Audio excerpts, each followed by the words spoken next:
Broadway has a rich history of one-man shows by many famous comedians, including Billy Crystal, Lily Tomlin, Bea Arthur, and of course, Robin Williams. Our next funny man has been seen in comedy clubs and Broadway theaters many times over the last 35 years, but, well, only as a member of the audience. He makes his stand-up comedy debut here at the Sun City Grand, and we're about to find out if you can teach an old dog new tricks. Here is Jeff Martini.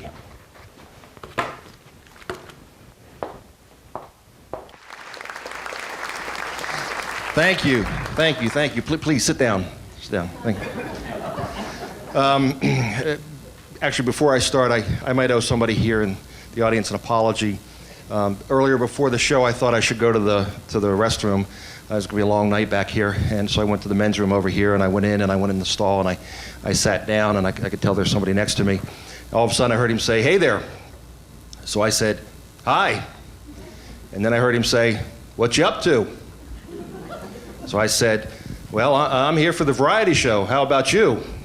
And then I heard him say, "Honey, I got to hang up now. Some moron's trying to talk to me. So if that was you, I am really, really sorry." They gave me a card backstage to make a couple of announcements. First of all, did anybody here report losing a wad of $100 bills wrapped up in a rubber band out in the parking lot? Is that anybody here lose that?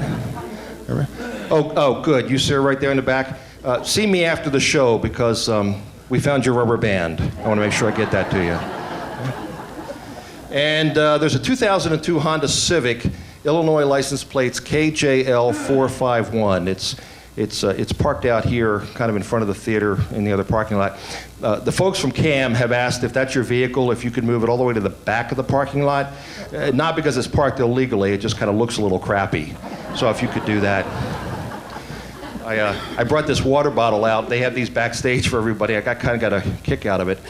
It says here in the front, "Purified for 1,000 years by Gentle Mountain Springs." 1,000 years. Right below it, it says, "Best if used by March 4th. I'm not sure I understand that. I don't think I get that. Anyway, my name is Jeff Martini. Martini is my last name. I have a lot of fun with that. My mother's maiden name is Merkel, and her first name's Virginia, and when she was a youngster growing up, for short, they called her Gin. So when she married my dad, she became everybody now? There you go, very good. You're much better than my last audience. They were a little slow. I had to ask them not to come back. When I was in high school, I dated a girl whose last name was Rossi. Of course, when we broke up, it was Martini and Rossi on the rocks, right? And you knew that was coming. That was a painful breakup for me, even though it was over 40 years ago. I remember she said to me, she said, "Jeff, it's not personal, it's business. You've run out of money." That hurt a lot.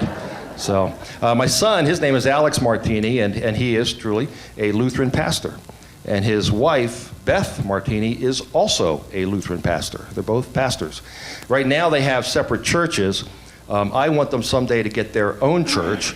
That way, on that sign out front where they put all of the dates of the services and everything, it can say, "Every Sunday, 2 martinis."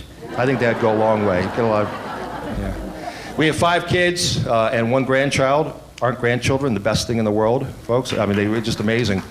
I was with my granddaughter at Christmas time, and we were sitting on the couch kind of looking at the tree and talking, and I could see her looking at the back of my hand, and she's tracing the wrinkles, and she's kind of poking at the liver spots and splotchy skin.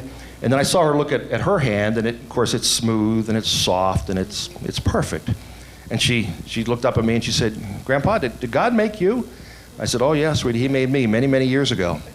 And then she said, Did God make me? I said, "Yeah, sweetie, he made you just a few years ago." And she thought for a second and looked up and she said, "Grandpa, I think God's getting better at it." Smart kid, clever kid.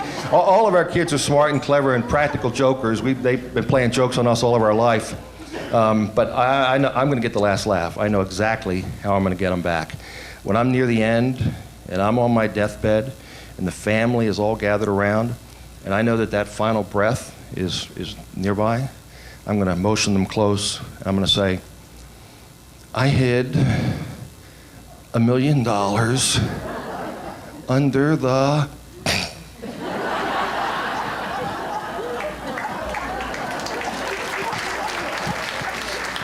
Well, I hope that day isn't many, many, many years into the future. I'm trying to stay healthy, and here in Grand, it's a great community. You can do that pretty easily. I went to see my doctor just a couple weeks ago, actually, because my hand was shaking and I couldn't get it to stop. And the first thing he asked me was, do you drink a lot? I said, well, no, not really. I spill most of it. That's where most of it goes. I was looking for a urologist a few weeks ago, and I'm not making this up. In Sun City West, there's a medical building, and on the wall outside it says academic urology. Now, I'm not sure what that's all about, academic urology. I figure maybe they only examine smart asses. That's what I think. But anyway, I did find a urologist, and interesting. He told me a story about two of his patients, an elderly couple from Grand, by the way, so it might be two of you, that came to see him a number of months ago. And he has a specialty in, we'll call them intimacy issues. So this couple came, elderly couple, and said, Doc, we're having a little trouble in the bedroom. So he did all the diagnosis, asked the questions, checked the prescriptions, checked the lifestyle, everything. And he said, the only way I can finish this diagnosis is if I see you in action. And he was kind of set up for it because he had a private room and had a one-way mirror, so it wasn't too weird. Anyway, so they do their thing, and it goes okay. And he says, come back and see me next week. So they come back the following week, and same routine, and it goes pretty good. He says, come back and see me next week for another follow-up. So they come back, same thing, and it's really good. And he finally says to them, listen, I don't know why you keep coming back. I think you're just doing fine. And the woman said to him, Doc, we got to be honest with you. We're married, but to other people. We could get a hotel room, but that's $120. You only charge us $75, and we get most of that back from Medicare. You are really clever people. I mean, you're really clever. All right, I've got a few more. I'll be back in the second act but I have to go right now because I apparently have to move my car to the back of the lot. So thank you very much, ladies and gentlemen. Now that he's finally moved his car to the back of the parking lot, here again is Jeff Martini.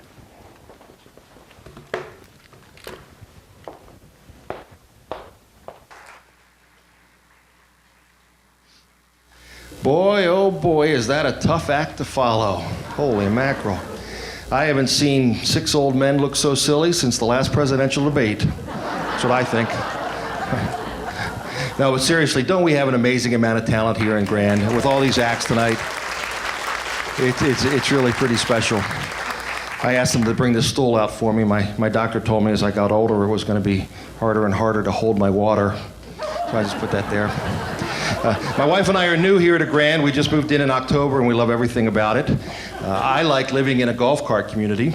In fact, I would like to be a traffic cop in a golf cart community. If you had to pull somebody over, you could just kind of jog alongside them. Hey, Pops, you're doing 10 in an 8. What's your rush? I was out the other day, and I saw a golf cart went over the side of the road into a ditch. It was on its side. It clearly had crashed. And I got to thinking, wouldn't it be interesting if they had one of those black box recorders like they have on airplanes in a golf cart? Can you imagine that recording? Gas pedal stuck. Brake won't work. I'm going 7, 9, now 11. Tell the wife I love her. I love the theme of this show, getting to 42nd Street. I love shows. I love Broadway. I used to travel a lot when I worked, and I would always stayed at the Marriott Marquis right there in Times Square and go to a show every time I could. The last time I was there, though, was the most interesting. I got there late at night, and they were sold out. They had overbooked. I had a reservation. Now, I'm a lifetime platinum elite with Marriott, and when you have that status, they pretty much have to give you a room. And I'm happy to say they did that night. They took care of me. They put me in the honeymoon suite. It was stunning. And I got to stay with a delightful couple from Buffalo. Really, really nice people. They were just wonderful. I think we did a matinee of Chorus Line the next day together. It was, saw the Statue of Liberty. It was really nice. Well, another thing we like about living here is you're so close to day trips to nice places to see shows, or long weekends like Las Vegas. It's a long weekend. You can go for a few days. My wife and I like to do that, to go to the shows there. We were there about a year ago, and we were walking along the Strip, and we passed one of those wedding chapels, and I said to my wife, I said, honey, would you like to go in and renew our vows? She got very excited because she thought that meant they had expired. That didn't feel very good to me. I didn't like that. Anyway, we're standing outside one of the casinos, and there's a homeless fella, and he's not doing very well. And I got a bit of a soft heart, so I went up to him, and I said, listen, I'd like to help you out, but if I help you out, are you just going to go down to that liquor store and buy alcohol? He said, oh, no, sir, I never drink. I said, you're not just going to go into that casino there and gamble it away, are you? And he said, sir, I don't drink. I mean, I don't gamble at all. So I helped him out a little bit and turned to my wife and I said, honey, see where you end up if you never drink or gamble. I mean, you've got to watch out for that sort of thing. I'm proud to say I'm a pretty active member of the drama club here. I was fortunate to be in Mr. Roberts in the fall. I hope you got to see that show. I thought it was really, really great. Yeah. We had a bit of an older cast. We didn't have an older cast. We had an old cast, is really what I should say. Before we came on stage, we didn't say break a leg, we said break a hip. That's about how old that was. The director gathered us all together before opening night, and she said, now listen, don't die out there. I'm pretty sure she wasn't talking about our acting. Pretty sure. I was a little bit surprised when our cast party was at 5 o'clock in the afternoon at Denny's. Yeah. I've also been in a couple of the cabaret performances over the Cimarron Center, and if you want to get your toe into the theater water, you should really think about trying that. It's a great group, a lot of fun, no pressure. I'm in Harvey next month. There you go. Thanks, honey. It's great. It's a great story, very funny, very heartwarming. It's a great cast, great direction. We're about 3 or 4 weeks away, and I'm very happy to say that I know all of my lines. Now I just need to learn what order they go in, and I think I'll be. There has been one little downside to the whole experience. In working on my lines, my wife and I went out to Winco out here on Bell Road, and she was shopping at the big superstore, and I was sitting on. I said, I'm going to go sit on one of the benches there by the cash registers and kind of work through my lines. Now my character in Harvey spends a good deal of the play talking to his best friend, who happens to be a 6.5 foot tall invisible white rabbit. So I'm working on my lines, and I'm sitting there mouthing my lines like this, and then I'm looking up at Harvey, and I'm talking to Harvey like this, because that's what I do, and then I'm going like this over here, talking to the other actors here, just working on my lines. But after about 10 minutes, I look over, and the manager's standing there like this. They've asked me not to come back, so. But it's going to be a great play, so please come see Harvey. Another great thing is I've worked with 4 or 5 directors down here. Every show is a different director. I've learned something from all of them, and that is so important because the theater can be very confusing. Let me tell you what I mean. Stage left is on the right, stage right is on the left, upstage is down, downstage is up, in is on, out is up. Props don't, lifts can't, drops shouldn't, a trap catches nothing, the green room never is, to strike is a lot of work, and everybody wants you to break a leg. But not really. Thank you very much, ladies and gentlemen. I appreciate it.